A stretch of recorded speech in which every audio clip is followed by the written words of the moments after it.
Hello again, I'm Larry Hamilton. Welcome to my YouTube painting channel. Thank you for watching. Today we're going to do another watercolor painting.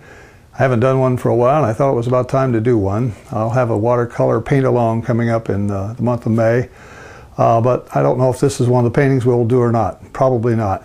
Anyway, I thought it's time for you to see another watercolor. So we're going to do a scene from Florida. Actually, I visited one of my nephew's homes during Christmas this year, past year, and I sat on the back of his lanai and sort of painted this little painting, which is a nice scene. I think you'll like it. It's not very complicated. Hopefully it won't take real long to do it, but let's get going on it. I'm painting today on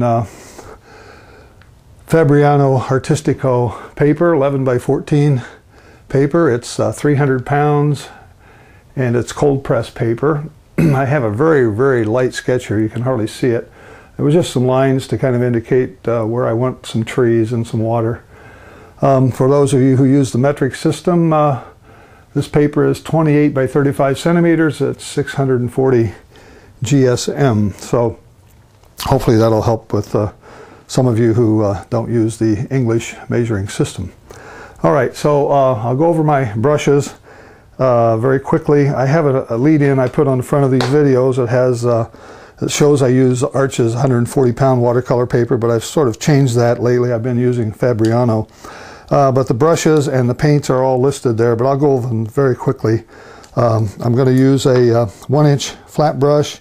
I have a 1/2-inch flat. I have a number 12 round. I have a number 8 round, and I have a number 4 round, and I have another script liner from American Painter. These brushes are all from Sterling Edwards.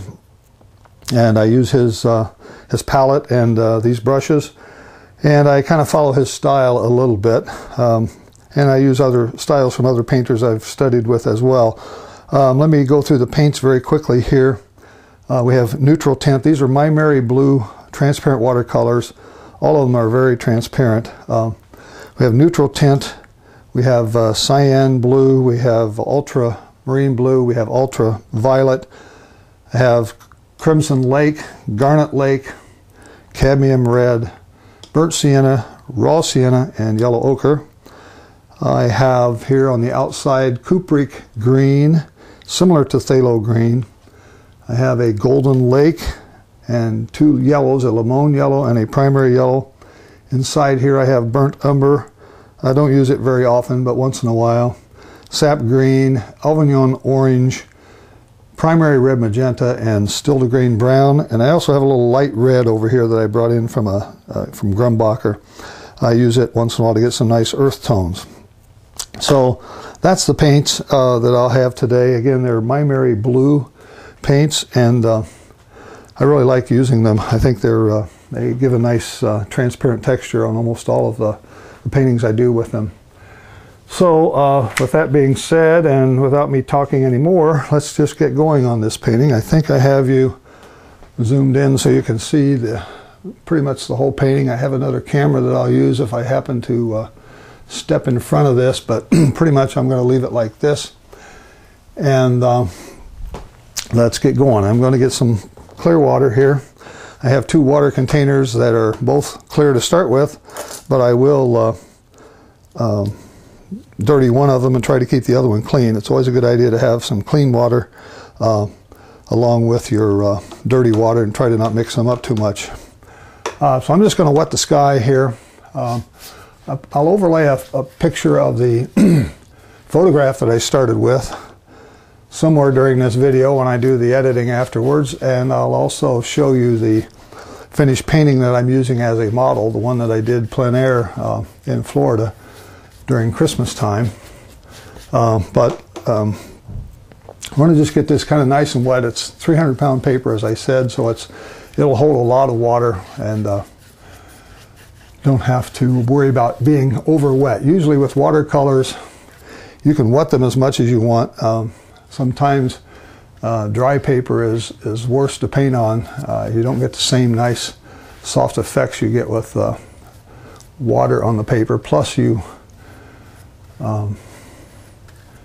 have a better time getting the paints to blend together and make those nice, beautiful watercolor look that we all seem to like. That's why people like watercolors. All right, I'm going to, excuse me, I'm going to put just a little more water up here. Make sure it's good and wet. I'm painting with the paper in a vertical position.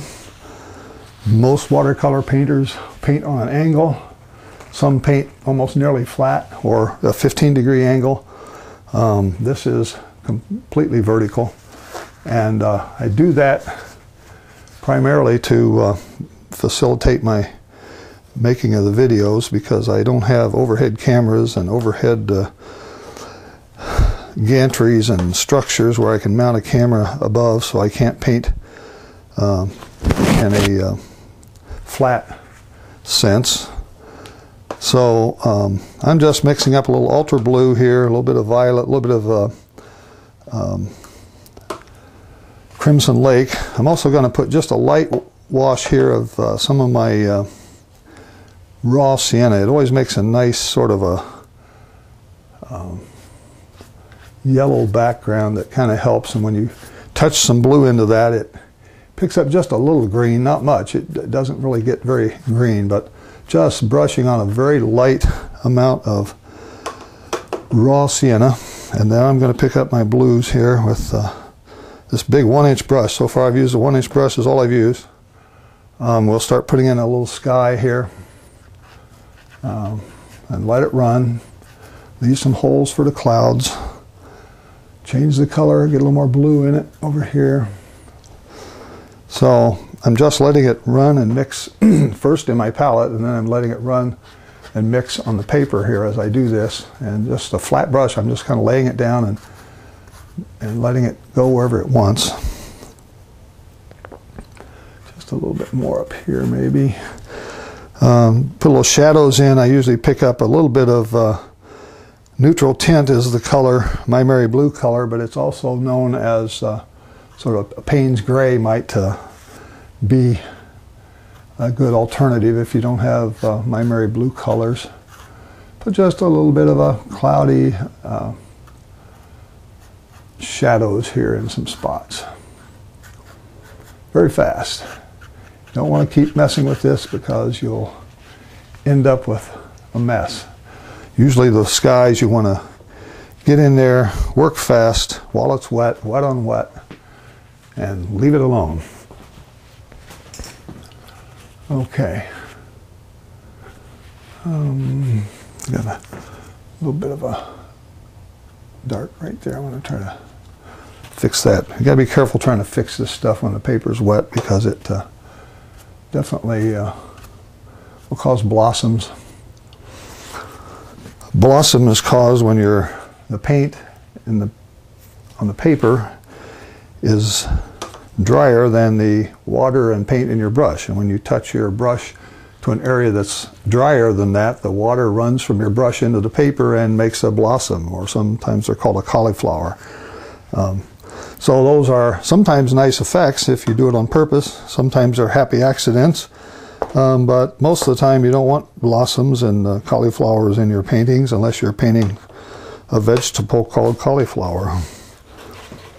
Okay, with that I'm going to start picking up now some greens. I want to get some grayish green in the background here, so I'm going to pick up a little of my yellows. Primary yellow is the bright yellow, but I don't want it to be real bright in the back distance there. I want them to be sort of grayed down. So you can make gray with very easily. A beautiful gray is made with ultra blue and a little bit of burnt sienna. And you can get it to the red side or get it to the blue side, but you can also, if you get right in the middle, you'll get a nice gray. And I'm going to have a little green in there too. So you see in my palette here, I just sort of mix those colors together and let them mingle on the palette and see how they do. Just kind of touch them here. I got dry paper now, except where the sky comes down, it's just slightly wet. It takes a while for this to dry. So I'm just sort of laying this brush on its side and letting it sort of put these layer of trees. There's a whole lot of little trees. Some of them are palm trees, but in this particular area of Florida, there were a lot of other types of trees, oak trees and other deciduous trees that make a nice combination of trees.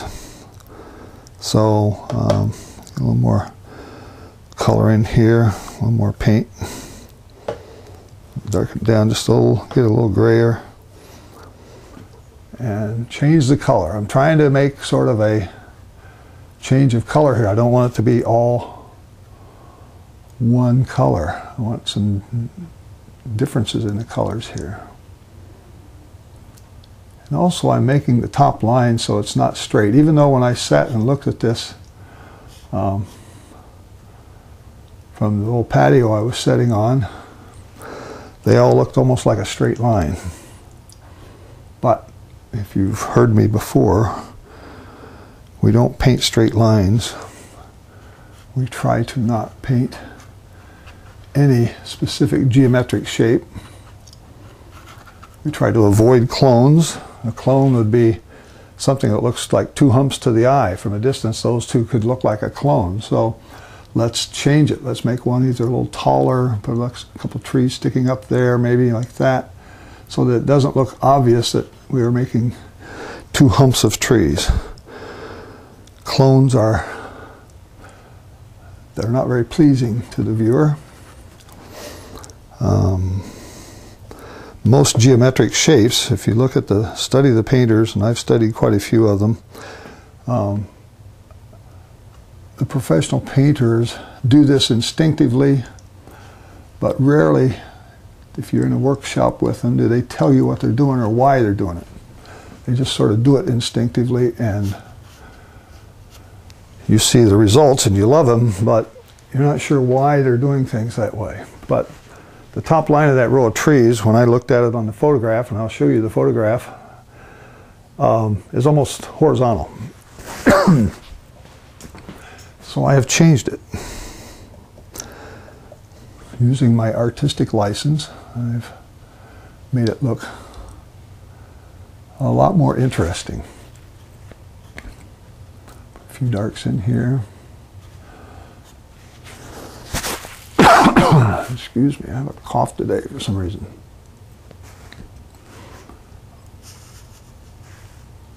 A few darks. Every time I put a layer over this now, I'm starting to get more depth of the painting. So we have the sky, we have some clouds, we have a layer of trees that are kind of fuzzy off in the distance. And now we have another layer I'm putting on top of that.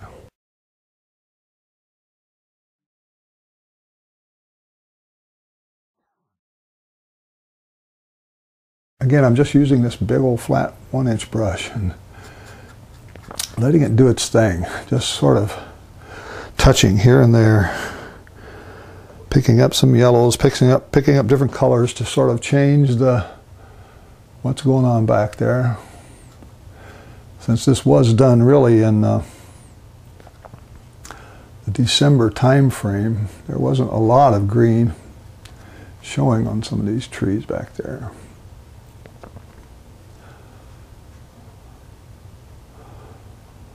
But we can put in another layer and just let it sort of dry off and see what it looks like when it gets done.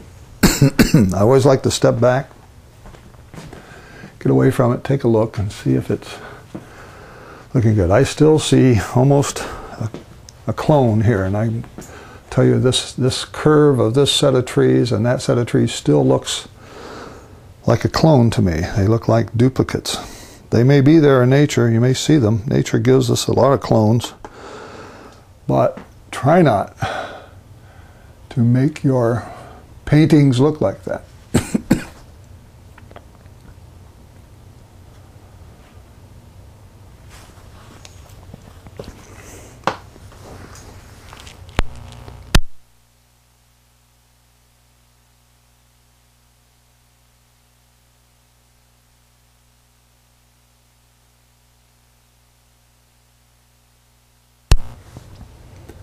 Okay, so we got that going. Let's see, I may come back and put a few more things in there, but I want to start getting into some of the browns, some of the background there, this Has some nice burnt sienna in it, some ochres and different colors. So let's see what we can do here.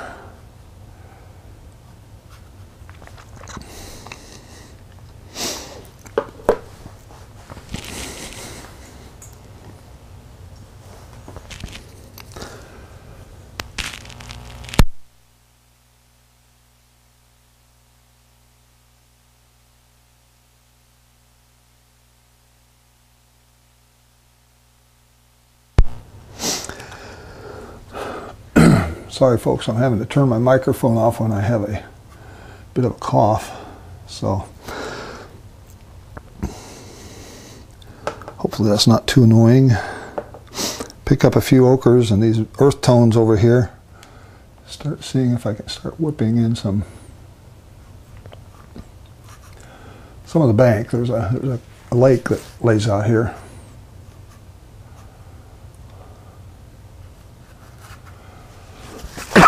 Something like that.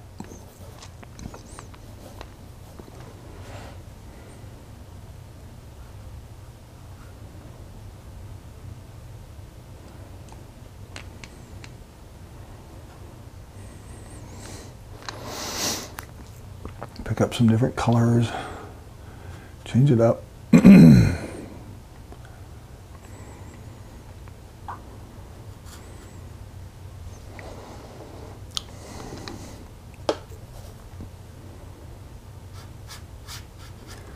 I'm doing dry brush here. You see this sort of look where the brush sort of hits and misses on the paper? That's called dry brushing. Gives some very neat effects. Some over here. Pick up a little more of the green or something. So there's just a lot of vegetation and stuff over there. All right, that may do for that. I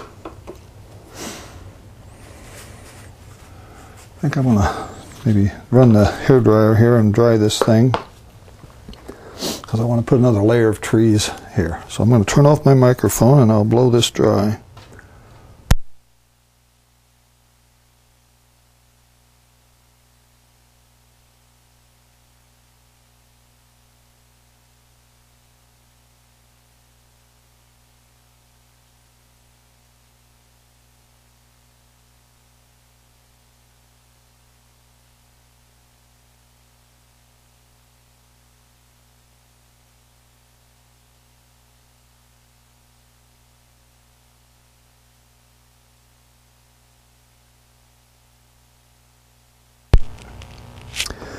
Okay, I'm back.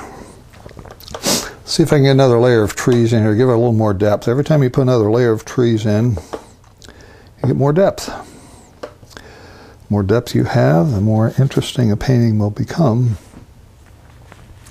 So let's just see what we can do in here. It needs to be a little darker. If it's not darker than what's behind it, you won't see it. And you won't know that we tried to put another layer of trees in there. So I'll get a little more blue in the brush and just sort of pop in. I'm just using the corner of this brush and just sort of letting it do some dry brushing. When you do wet over dry like this, you get a nice, some very nice effects.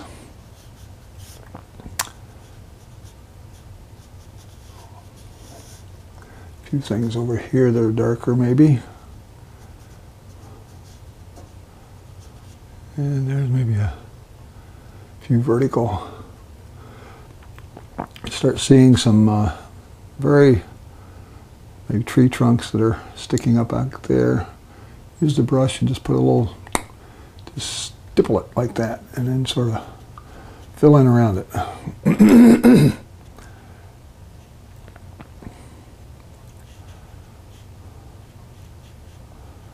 So I've got another layer of trees in there going on. Put a little more grassiness down here, maybe even put put a few grassy things that kind of connect it together here. Come down to the bank of this water. This is all water right here, and another side of the bank is here, and there's some palm trees in front. So we will do that. Change my color, put a little more yellow in this one over here. I show you all those brushes in the beginning. I sometimes don't use all of them. Sometimes I don't use any of them. I've painted entire paintings with a 1-inch flat before. And it's just all in how you use the brush, how you manipulate the edges, and how you control the water, the wetness. Okay, so let's put something here a little higher maybe. Yeah, there we go. That tree certainly wasn't in the picture, it wasn't in the photo, but it's in my painting. All right, just something like this. Now stop, step back, get away from it, look at it in a mirror. Sometimes looking at things in a mirror are very helpful. We've gone about 20 minutes or so. Okay, I think that's enough for the back and the bank. I think I want to start working on this water now. I'm going to clean my palette off because it's got a lot of stuff in here I don't want for water. Let's get that thing clean.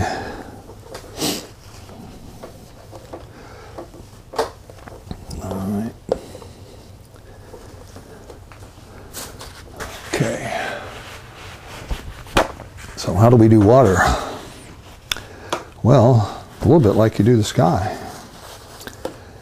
You wet it down, wet the paper, clear water, so I've kept my clear water container here without polluting it with color. Take my brush and just start putting some wet the paper, leave about 1/8 of an inch underneath that paint right there so you don't blend it too much, you don't get too much of it down in your down in here. Let me see.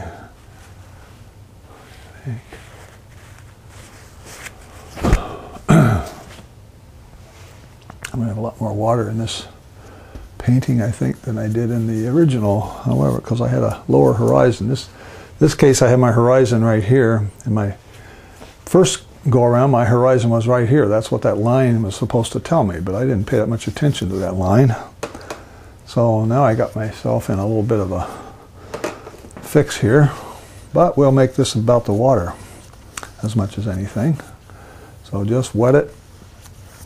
You have to react to what's on the paper. You can't go back and try to force something to look the way you intended it originally, or you'll really have a mess. So now that I've got this going, I'm just going to come back and start getting some watercolors like my blues.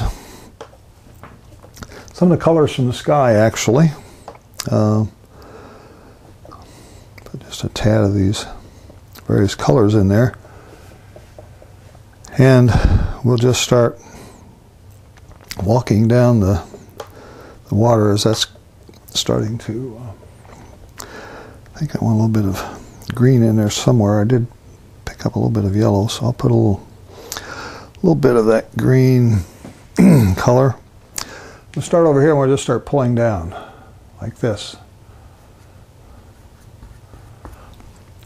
Change the color a little bit, make it, pick in some different colors.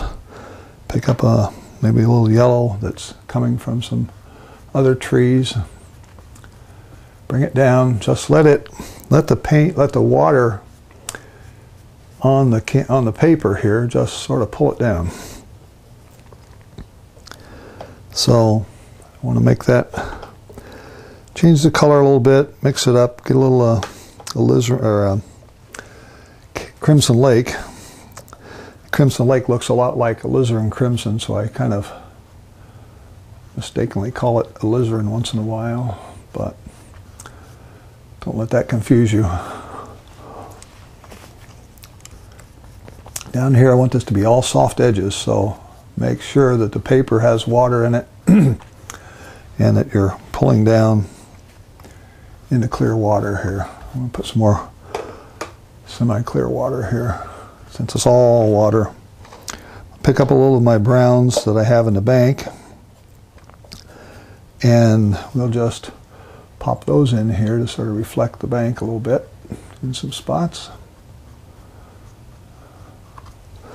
Come back and get some sky color and some tree color.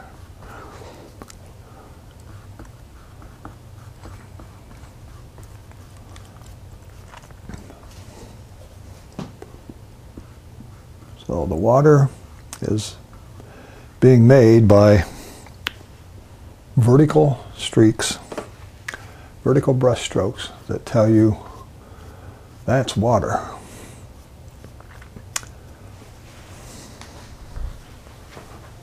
Does it look like water? Yes, it looks a lot like water. The reflections don't have to be perfect. It's nice to make them somewhat representative, but we're doing fairly impressionistic work here, so they don't have to be perfect. Not trying to make it look like a mirror. Make it a little darker over here, just sort of change the tone of it so it's not so one color all the way across there. So you can't do this very many times. You keep going back in there and you'll eventually get some blossoms and you'll wish you hadn't gone back in there. Down here I want to make sure this is all soft edge down here. I'm going to paint over this whole foreground anyway, so I'm just going to use clear water and soften all this off down here so we don't have any hard edges up here. Already got a hard edge kind of starting there. Just put some water on it. Make a hard edge a soft edge very easily in watercolor by just running your brush over it. Okay, how's that looking? Wow, looks pretty good. You can almost just stop and say, okay, I'm done. However, I'm not going to do that. I am going to get my hairdryer out and blow that thing dry. So I'll turn off my microphone.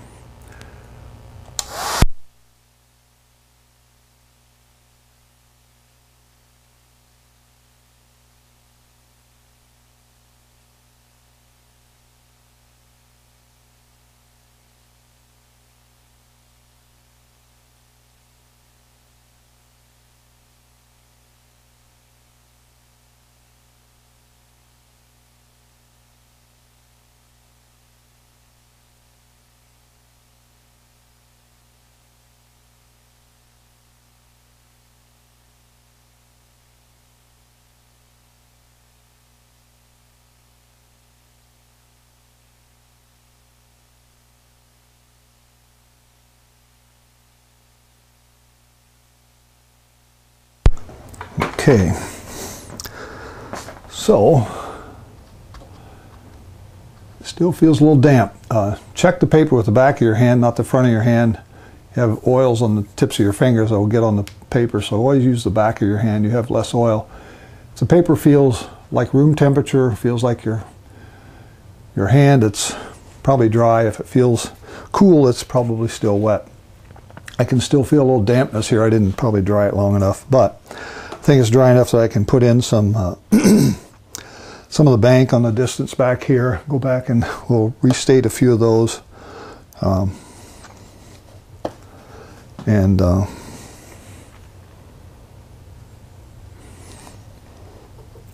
Pick up a little still to grain brown here along with my burnt sienna. Still to grain is a beautiful brown color. If you see it in the palette there, it's just a gorgeous reddish brown.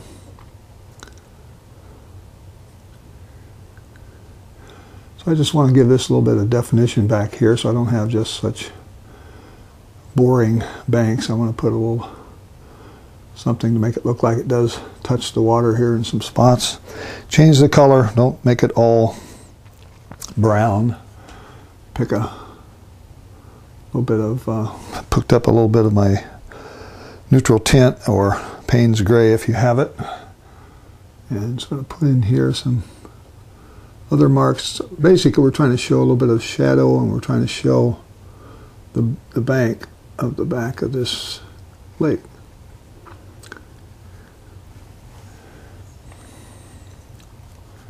Still 1-inch brush. I'm just picking up all kinds of different colors now. So I'm making this line of demarcation across here that says we got stuff going on here. Nothing too exotic over here, just sort of blend it together. And it is winter time in this case, Florida winter time. All right, it looks very green on the camera when I step back. Okay, some of these could actually be pulled down a little bit. You actually have a few shadows that might be a little darker. You can pull a few more things down. Now I'm doing wet over dry here. Now it's dangerous for shadows anyway. So I probably want to go back and just wet that just a little bit more to blend it, because it looks like a hard edge, which I don't like for reflections anyway. So just soften it a little bit, pull it into the other clear water, let it blend. Clear water, wipe the brush off, and just sort of let it blend down. Okay. All right. Pulled off a piece of I have some tape here that I'm going to, it's double stick tape that I put down here to, I'm going to put a mat over this in a minute, but my double stick tape's coming off, so that's not good. But I'll see if I can get it to stick back. I put all that water down there, it's not going to stick to the water, so forget it. All right.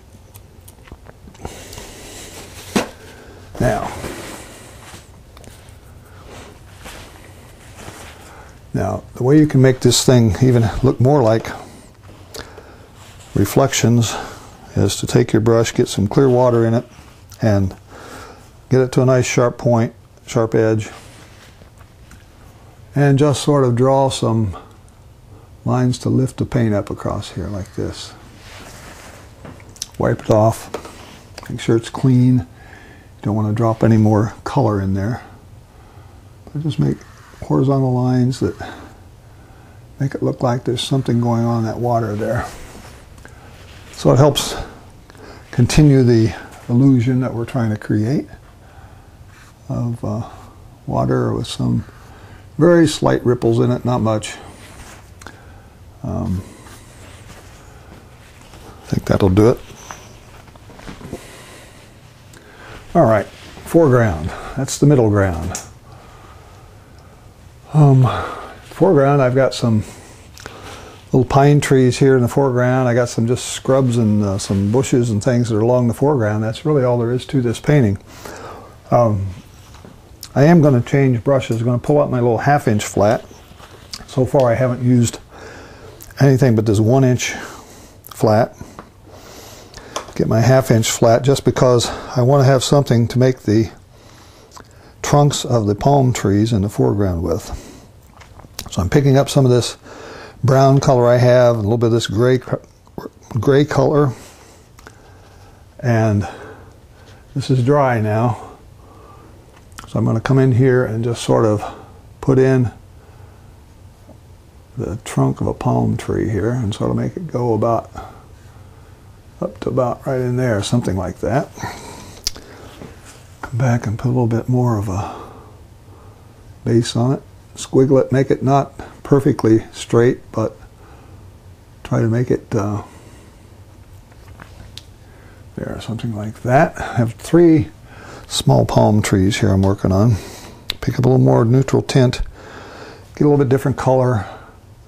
Try to put a second one in here. Try to make it not perfectly straight. That's almost too straight. That's almost parallel with the edge of the paper. Try not to do that. if you can. Put this one in at a little bit of an angle. Make him come up maybe about there. And let's do a third one over here. Make it come out of the bottom of this one, because they do sort of grow together sometimes. Still want to get it up here where I can see most of the palm branches, palm fronds above the background. So that's telling you, this is really giving you the perspective of this whole thing. That's what that's for. So let's do some things to tie this to the ground here. These bottoms go here like this. Pick up a little bit of our bank color from the other side and put a little bit of that in here maybe. It's a little bit too red, but that's all right. Okay. Some of my raw sienna.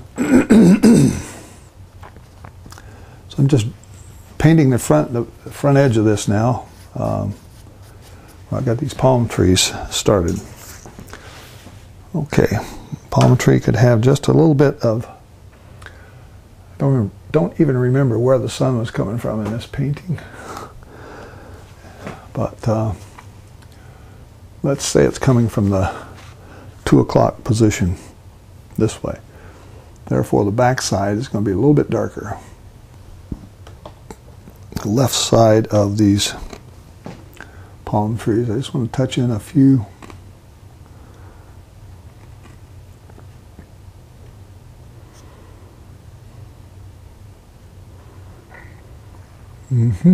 Like this, something like that.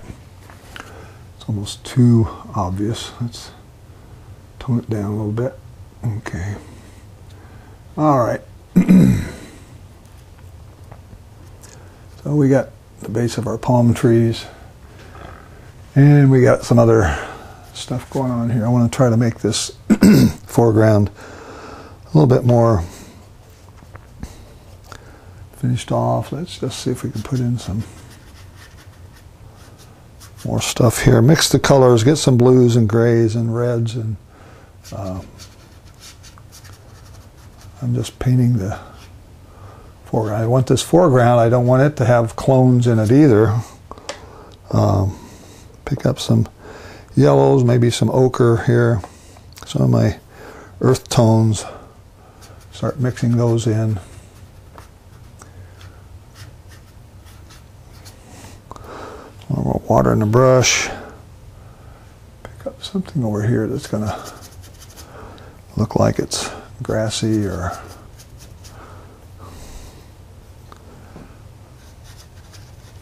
I really have some little bushes and things over here that I want to show you in a minute, but maybe put some of those in right now, throw in some other dark colors in the foreground. I kind of want to close this in, so I kind of have darker colors at the corners, and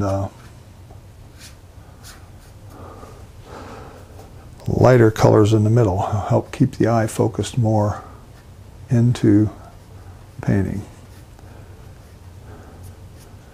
I don't know what these are. It could be anything. This is just sort of abstract, making abstract shapes here that look like something that you might recognize, like some sort of little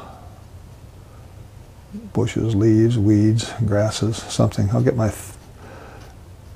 fine brush out here in a minute, my script liner, and put some more in. But that's kind of what I wanted to do for most of the foreground. It's not, it doesn't look like a rectangle down there. I don't want it to look like a rectangle. I want it to have some color changes. I want it to have some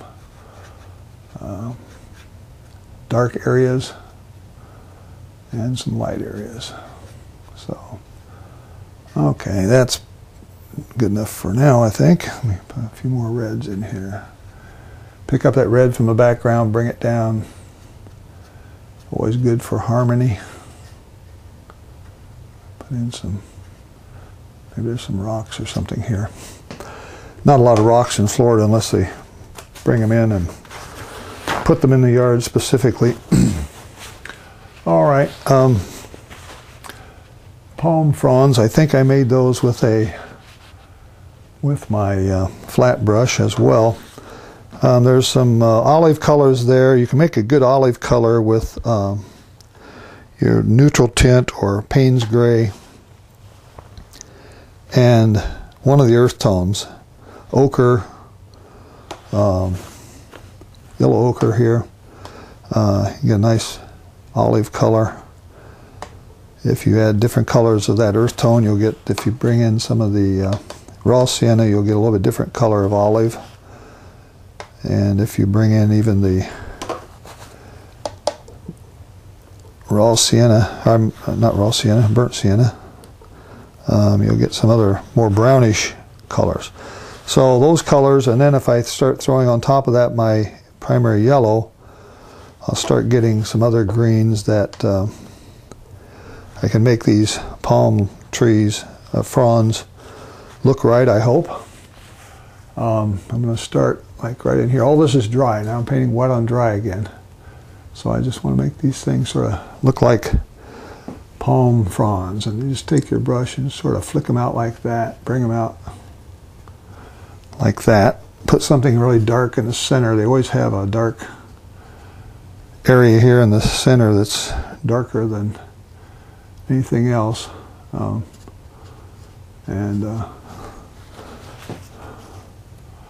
I want to make these go like that.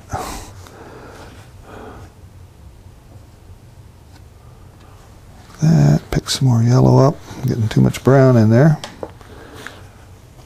Put a little more green in it. Like that, something like this. So I'm getting, sort of trying to get this nice green looking palm fronds coming out like that. If you take the brush and if it's dry enough, you can actually pull it and you'll get these nice little things like that.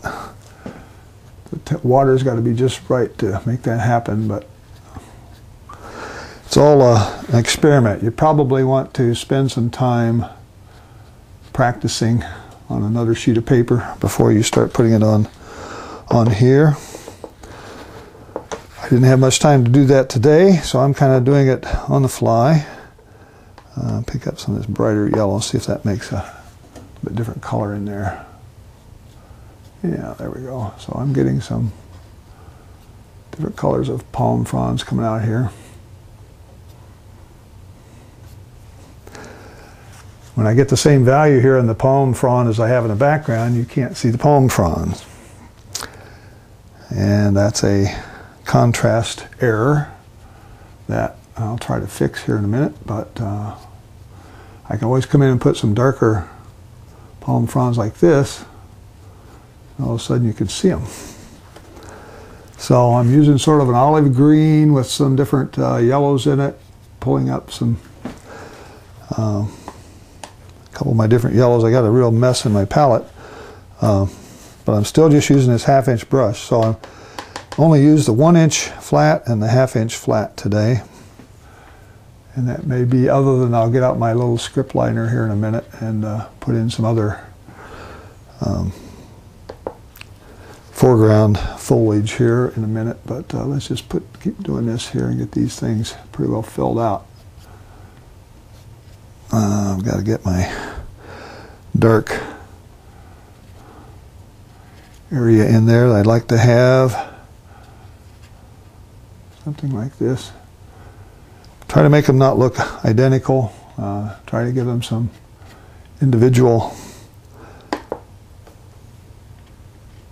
You can have clones for palm trees too, which is not unusual. And we don't want clones for palm trees either. Put a little blue in there, see if I can get a little more green in them. That's what's missing, a little blue. A little more green here, there we go. This one's going to have more green in it. So, just picked up some ultra blue, threw it in with this yellow that I got on the palette here, and all of a sudden I'm getting some nice little fronds. So it's takes some practice, but I think if you spend a little time you can do it, and And nobody's going to tell you whether they're correct or not, because nobody's going to see the same scene you see. And you're the artist anyway. And if you want to make it darker or lighter, you can do that. Okay, so stop, step back. Hey, look a little bit. This one trunk looks a little too narrow, too small, really, to hold up that whole tree. I know they do have. Just put a little more on this guy here. Put a little bit of a shadow on the back of him. Make him just a little wider in some areas. They actually have some rough texture. If you can get it just right, you can have a nice rough texture on your palm trees. But it's hard to get that sometimes. Put a bit wider here. Make this a little more definitive. Okay, something like this is what I'm trying for. And let's put some shadows down here. Make this a little darker on the bottom. Pick up some more of that brown and give ourselves some brown grassiness. Looks like there's some maybe reflections in there going on. Make sure these trunks show through here. You want to have those dark enough that people can see them, but yet you're not beating somebody over the head with it.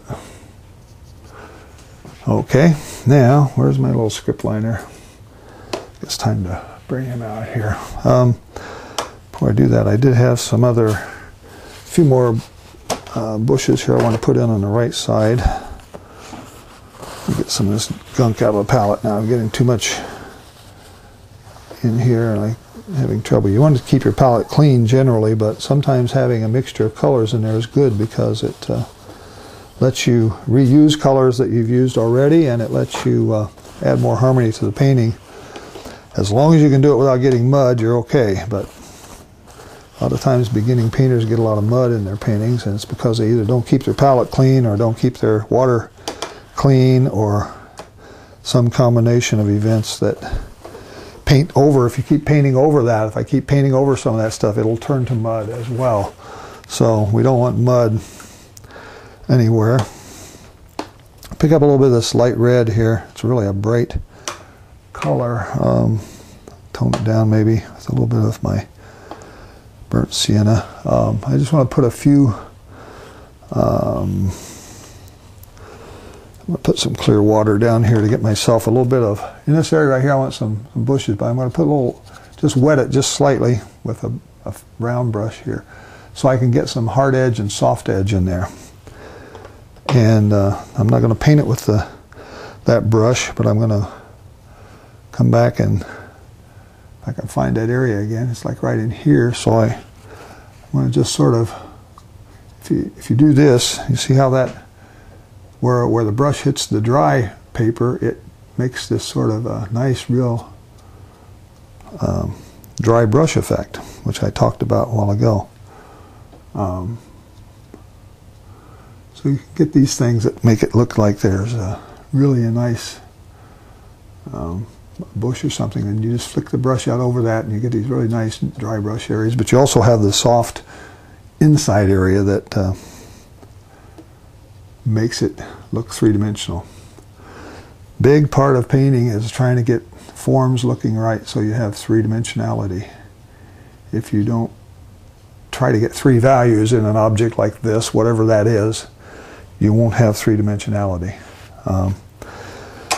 Pick up my script liner here, start picking up some of these other colors, and start putting in flicking in some stuff here that's sort of weeds and stuff that are growing around.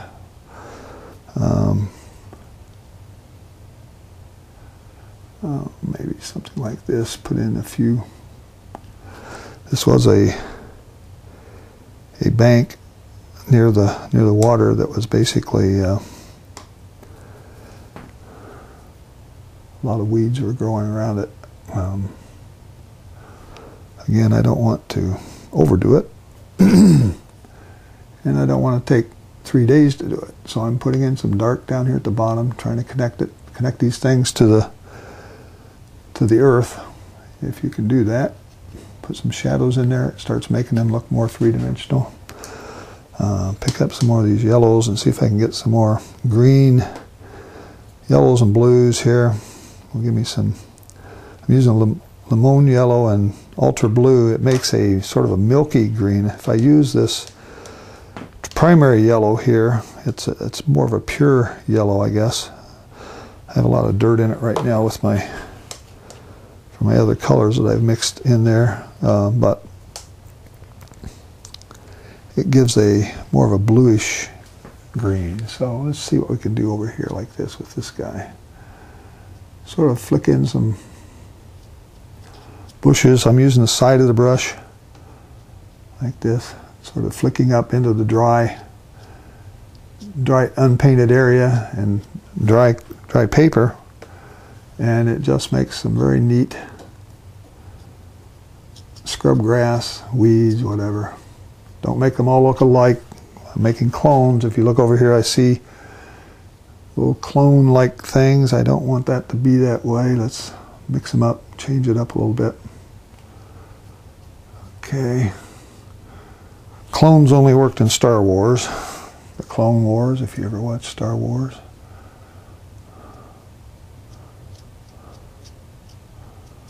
You don't want them in your paintings. Try to prevent that. Okay, I'm just sort of scumbling now, adding some other textures to the foreground so that it doesn't look too plain. All right, how long have we been going here? This is less than an hour. Okay, so I think you can see the palm trees. You can see the other little trees on the side, bushes. Probably could spend a little more time on this if I wanted. Maybe put some. These are almost too perfect. You know, palm trees do have, some of them have a lot of little things sticking out of them, like up here like this. This is almost too much detail probably, but I'm going to put a few things in to sort of make it look like this thing has grown up, and maybe a few here as well, just so that it's not perfect lines going up. Try to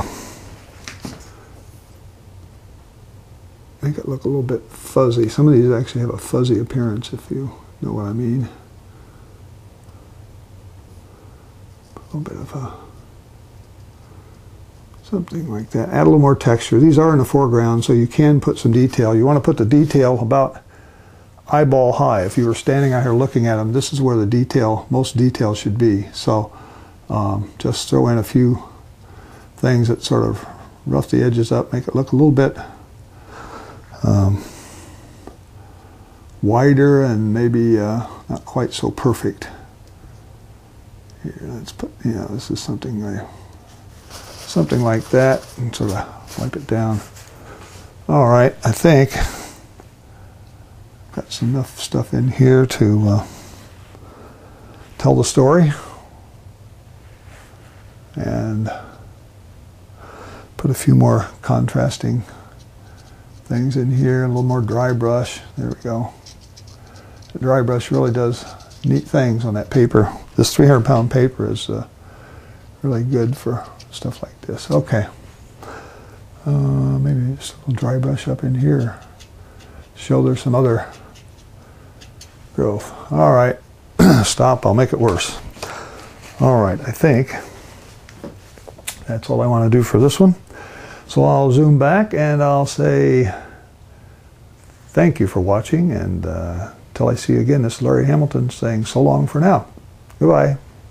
I just remembered I was going to put a mat around this, and I signed off before I remembered. So I put a mat around it. I thought I would zoom in here, let you see it with a mat on it, and see what it looks like now. And I can also zoom in even further, so I'll let you see some of the other elements of the painting here. Someone had asked me if I could do this, and I said, well, I'll try to do it next time. I don't have a cameraman, so I'm it. So I want to show you the foreground, show you in some detail here.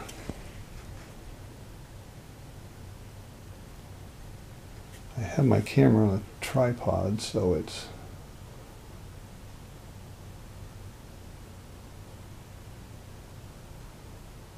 I'll show you the background here a little bit more.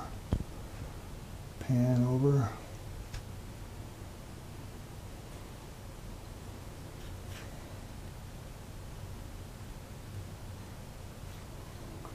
So that's a little bit of